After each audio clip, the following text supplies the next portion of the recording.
Hello, I'm Santiago Garcia, the leader of Team 5, and today next to my team we're going to be presenting you our project Epilepsia, project that was developed in the run of 3 different deliveries as part of the subject of software fundamentals.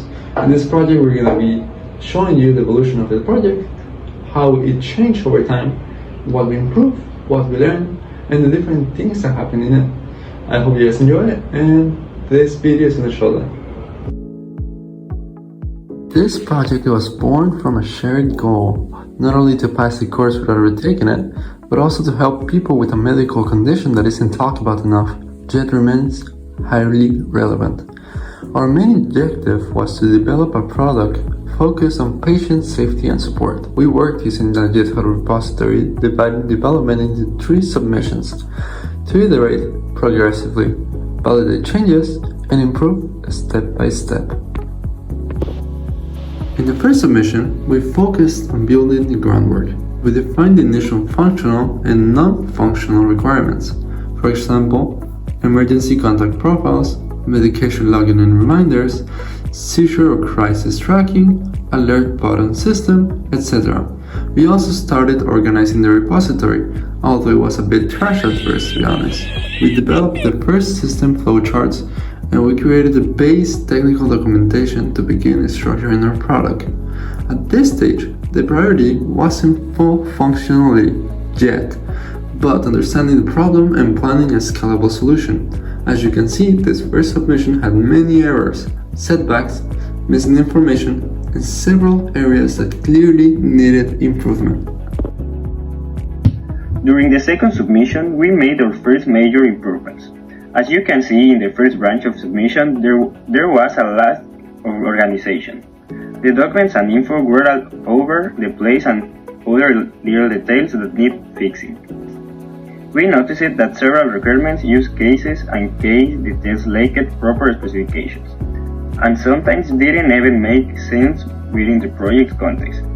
So we decided to rewrite and specify multiple requirements and use cases to make them clearer, more consistent, and better suited to Git mockup development. These new documents are better written than the first requisites list, for example, because it is structured, detailed, and testable, while the short version is general and high level. In the first submission, the requirements give a simple overview of features without hierarchy or measurable criteria. It lists concepts like high availability or simplified flow, but doesn't explain how the system works, what data it collects, or how success is validated. While in the final requirements, it organizes requirements with clear numbering and modules: home, history, reports, profile, emergencies, and offline. It explains exam behavior and includes specific fields, user, action, systems, states, and measurable constraints, making it ready for development and testing. One is an ideal list, the other is a complete engineering specification, precise, organized, and verified. In the submission, we also create our first basic non-functional mockup to start visualization possible improvements, work more collaboratively to increase coherence and flow across team tasks, and improve documentation clarity and structure. In the third and final submissions, we achieved a much more complete and stable project version. By this point, we had a prototype that was interactive and much closer to our original vision, clearer and better structured documentations, requirements, user stories, and use cases aligned with the objective, project tests and results that supported our goals.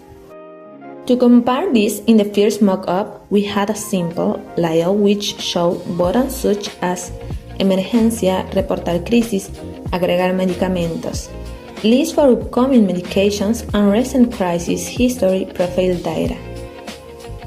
It also provided many of the functionalities conceptually: medication, scheduling, crisis login, emergency button, history, all in a single long screen. But this made UI feels dense, as there were many elements on a single page, which might overwhelm users and reduce usability. The second mockup introduces a clearer navigation menu. In this way, we improved the separation of app sections, and the main functionalities of the app were upgraded and more organized, so users can add their creases type, duration, and symptoms with defined input fields. We also added features like stats and data reports, which can be exported. And overall, we developed a better app structure, but some of the screens were still missing some details. Okay, in the third mockup, we kept the previous interface of the app. We added the missing details to the rest of the screens. Also, at this point, the app was much more easy to understand. We also made the app responsive to all devices, which was a mistake we had in the second mockup, since it looked like a web page. Now, the third mockup, it's just better since it maintains full feature coverage, it looks cleaner, and it has a better structured UI. Also, its navigation and screen separation upgraded, making it easier for users to understand and navigate through the app. And finally, because with these modular screens and clear separation, it's way easier to implement, test, and maintain the app. Despite what we thought we needed to validation and appropriation tested to prove that this mockup was a good design. Epilepsy app was tested manually with 10 participants, aged 19 to 55, from non-technical backgrounds, students, workers, teachers, employees. All users complete core tests successfully, without errors or blockers, especially recognizing the emergency button immediately, which proved to be a stronger UX component. The main friction point were creases, registration, and history filters. We took the longest and generate the most doubts, particularly among younger users. Older adults were slower but more confident and less usually distracted by low intensity. Key improvements suggest for future iterations include lighter icons, clearer filters, optional shorter forms, more profile personalization, and autocomplete medication share, and a validation creating calendar for accessibility. Not everything went perfectly. We faced multiple challenges.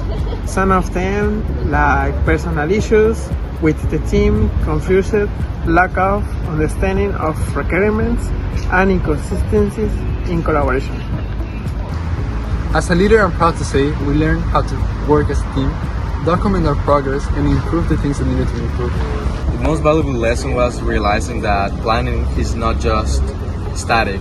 A strong software project must evolve, adapt, and above all must be properly documented.